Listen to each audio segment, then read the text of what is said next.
Hi, and welcome back to my YouTube channel. I thought I'd talk a little bit of some things of photography and camera wise.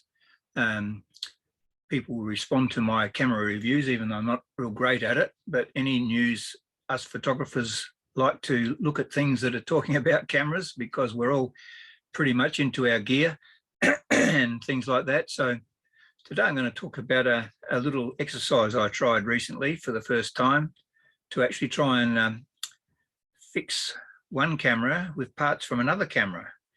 And I will show you what I did. Well, I won't show you in detail because that's a bit hard, but I'll show you what I did with a couple of Nikon cameras.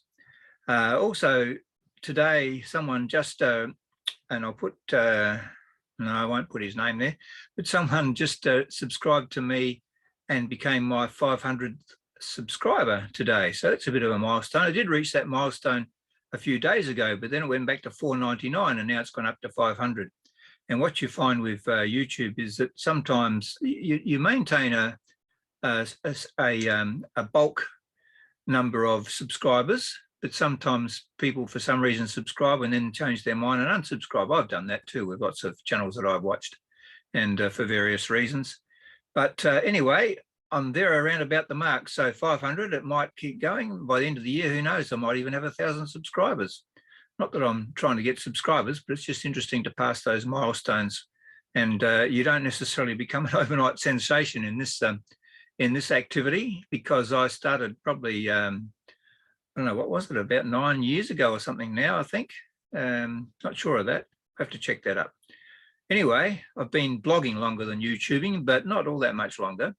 So it's an enjoyable journey, although a few weeks back or a few months back, I was really jaded and I actually put everything on private. The whole channel was on private and you couldn't actually access it for a while because I was thinking of just deleting the whole lot, but decided not to. And I'm still going and probably not doing as much as I was before. However, and I just want to share another little bit of sad news at the end of the video as well, and highlight a particular person's life just at the end of this. What I'm talking about with these Nikon cameras, I'm a Pentax person. A guy in a camera store the other day asked me when I told him about my Nikon cameras, so you obviously are a Nikon person. I said, no, I'm actually a Pentax person, but I shoot Canon. so I'm a bit ambidextrous in that regard. However, some time back, I got my wife pointed out to me that around the corner there was a garage sale going on, or a yard sale as they might call them in America. And she said, oh, there was a video camera there and another camera there and you should go and have a look. Very unusual for my wife to tell me to go and have a look when she's trying to discourage me from buying any cameras. But that was a couple of years ago and I've probably gained far too many since then. Anyway, on offer was a Nikon F601 film camera, which is quite a good film camera, and it looked in pretty good condition. This is the camera here. I've got a Sigma zoom on that at the moment, but that's the Nikon F601, and it was in good condition. And the only problem was this latch here was broken, and I never ever really got around to using it or fixing it because you couldn't keep this shut, the film door shut, to keep it light tight. And I used to put a bit of sticky tape on there to keep it shut and try and use it that way. But I only ever shot probably not even one roll of film doing that. And I got a bit sick of that. But anyway, I've also got I also had here, and it's now in pieces and I'll explain why. I also had a very good working F401X, it is, Nikon F, these are film cameras, Nikon F401X. And that's a nice little camera. And but it has some problems. It didn't have any problems when I got it. And a bit over a year ago, I took it on an excursion with our camera group that I'm involved in, into the Adelaide Hills, and I dropped it. And this little latch, this little cover back here, which is where the batteries go in, it takes 4 AA batteries. The little thing broke there. Now, I tried to fix that, but without much success. I looked up on the internet. You can actually get new battery latches that go on here, but it looks a bit tricky. The actual back on this one was fine. It was shutting properly okay. it's now not on there anymore, because what I found out was that on a number of these Nikon film cameras, the backs on the backs of the cameras, I found this on the internet, are interchangeable. So the back on this one, this is the original back off the F601. And I took this off of the F601, and I took the one off of the F401X because it fitted onto the back of the F601. So that's the F401X back on there. Now, I looked up on YouTube how to do it, and it was a matter of taking out a few screws and levering open this, taking some screws out the bottom here and the side and whatever, and then just getting I'm not sure whether I had a screwdriver or something in underneath there, but just leveraging it a bit and then pulling on the back door, this part here. I pulled on it up there to manage to sort of get it out sideways like that. I managed to pull it out. I don't know whether you can see that, probably not. So basically when it's in there, it's sort of it's sitting there like that. And then to try and get it out, you've got to unloosen something down here and prise it open a bit, and then you can actually pull this part out. And there's a couple little pins on either end of here that go into little holes in the back in here. So I don't know whether you can see those little holes up the top there. Anyway, there's holes up here and a hole down there, and there's a hole there and a hole there, and there's these little two-ended pins that go in and out of there.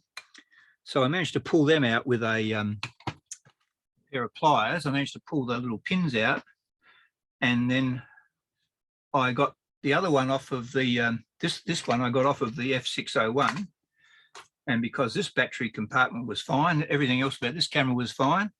And then I managed to reverse the procedure by putting the one off the F401X onto this camera. The only issue I found was that the little pins were reversed. The pin sizes of the holes were different, and I had to switch them around back to front to get the pins out of the F401X to fit into this F601 camera. And the only other thing which I'm not quite sure about is that when I put this on, when I put the F401X on here, you might be able to see there's a little bit of give. See how that's giving a bit there? And I'm not sure whether that's light tight at the moment, because when I went to shut it, it didn't shut flush. I had to push it in and shut it, and it latches okay. And I think it's probably okay, but I haven't put the film through yet. I've shot the film in it, but I must get it developed to make sure that's going okay. And there's probably some adjustment you can make on that. But to all intents and purposes, I actually managed to do this bit of camera repair myself, which I was very dubious about doing. I've had a couple of goes at an old box camera, a box brownie type camera, to have a go at fixing that. I pulled that apart, but I haven't ventured too far. You see a lot of people fixing up cameras on YouTube, and there's a lot of professional people. And I watched one recently of this lady in Australia who has taken it on with a vengeance. I might see if I can find a link and put that underneath and show you what she does in fixing old film cameras. She's really quite incredible. So that's a little bit of news about, what do they say? Don't try this at home. So I don't know whether I'd bother to try, but anyway, it worked for me. It seems to have worked for me. But now the problem is I've got a perfectly good working Nikon F401X film camera, but I've got no back to put on it at the moment. Well, and I've got and I also got to fix up the battery compartment. If I could get those two things, and you can get parts, but I'm inclined to, I might probably, this lady I was talking about, she's always looking for parts to fix other cameras. So I might get in touch with her and see if she wants that and can use it to fix someone else's camera. The other sad thing that has happened this week is that you may or may not be aware, I'm involved with a group of people who have Parkinson's disease. We have a Parkinson's, South Australia, a Parkinson's photographic group, and we meet monthly and have outings and share our thoughts on photography and show each other's work. And occasionally we've had exhibitions. We do a calendar each year. I've talked about it before on this channel, but one of our founding members, Martin Valentine, his name is, unfortunately, last Monday morning, just gone, he passed away. He had been deteriorating quite a bit to the point where he couldn't join in with our photography groups any longer. And he was a long-serving member of our group, and he was diagnosed quite early with Parkinson's disease, and then battled through it by himself for many years. I found out when I first met him, when I joined the group, I don't have Parkinson's disease, but someone recommended I could probably get involved, and I did. And when I first joined the group, I found out that Martin lived in Broken Hill in New South Wales, outback New South Wales, many years ago, and he was actually a fully operating wedding photographer back then. And so we had a lot in common, although later on he gave away his wedding photography business, and he had his own, with his wife, had his own computer business, fixing computers and all that sort of stuff. Anyway, we've got a funeral coming up for Martin next Monday, where we will be able to pay our respects and remember him and try and comfort his family. I'm going to put a link underneath this, which is on the Parkinsons SA website. Well, actually, I think it's on one of the local Adelaide newspapers about when the photography group, it was before I joined it, they actually had an exhibition on, and there's quite an article about Martin there. And so you can have a look at that.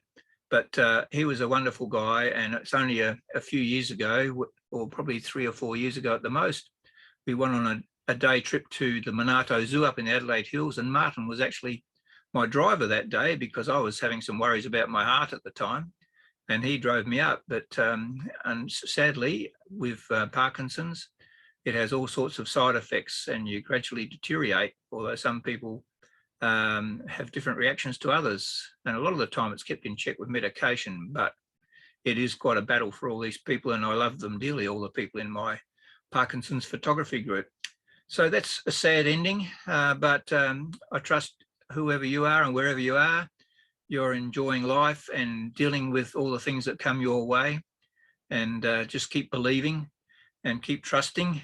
And thanks for watching my video today, and I'll see you next time. Like if you like, and subscribe if you wish. And thanks to my 500th subscriber. So I'll catch you later on. See you later.